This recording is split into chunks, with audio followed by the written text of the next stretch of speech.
My name is Clara. I once had what people call a happy life. I lived in a small village with my husband, Ethan, and our little boy, Lucas. We weren't wealthy, but we had laughter, warm meals, and simple dreams. Life wasn't perfect, but it was peaceful. One evening, Ethan sat me down and said, "Clara, I've been thinking.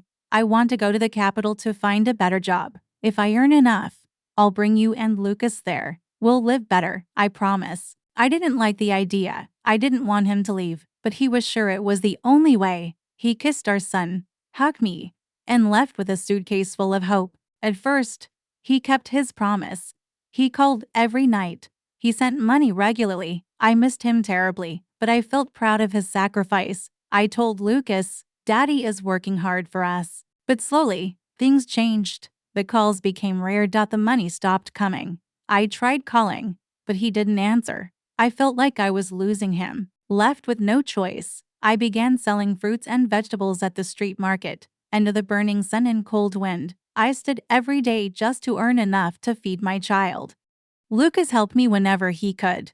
He was only 10, but he cooked, cleaned, and waited for me like a little grown-up. 3 years passed like this. Then, one afternoon, a shiny black car stopped outside our home. I peeked through the curtain. My heart jumped. Ethan was back. I rushed outside, tears in my eyes, arms open wide. Lucas followed, shouting, "Dad!" But Ethan didn't smile. He didn't hug us. He stood stiff, serious. "Clara," he said, "I came to talk. I'm not staying. I want a divorce." I felt the ground disappear under my feet. "What are you saying?" I asked, my voice shaking. "I waited for you. I believed in you. We need you. I don't love you anymore," he said flatly. "I married someone else. I'm here to say goodbye." I felt like something stabbed my chest. "And what about your son?" I whispered. He turned to Lucas. "Son, if you want, you can come with me. You'll have better clothes, a good school, everything you need. I have money now." I looked at Lucas, sure he would say no, but after a moment, he said, "Yes, Dad. I want to go with you." My knees went weak. "Why?" I cried. Lucas looked down. "Because he can give me things you can't." Ethan smiled and said, "Leave his things. I'll buy him new clothes." I stood by the door, numb, as my husband and my son drove away. The house echoed with silence. I sat on the floor and cried until the sun set. Dark thoughts came to me. What was left for me? Should I give up? Should I disappear forever? But then, I thought of Lucas. What if he needed me one day? What if he missed me, and I was no longer there? He was only a child. Maybe he didn't understand what he was doing. I wiped my tears. I stood up.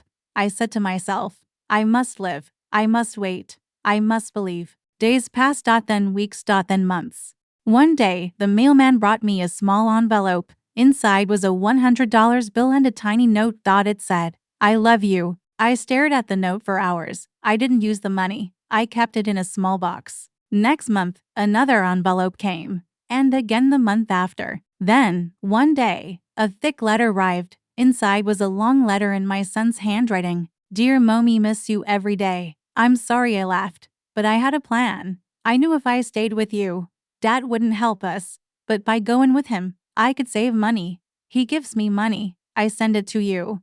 I've been saving every bit. I never forgot you. You are the strongest person I know. I remember how you worked in the sun just to feed me. I remember your smile even when you were tired. I love you, Mom. I'll come back. One day, I'll take care of you like you took care of me. Love, Lucas. Tears soaked the letter. I held it to my heart and cried, not from pain, but from hope. My boy remembered me. He never stopped loving me. Dear friends, thank you for listening to this story. Life brings sorrow. Life brings joy. But sometimes, even when everything falls apart, something beautiful grows in the silence. If you're struggling, remember this. Love does not disappear. It may hide. It may go silent, but it never dies. Stay strong, stay kind. You are never alone. With love, Clara. If this story touched your heart, please like, share, and subscribe. I'll be back with more stories to warm your soul. Write your story in the comments.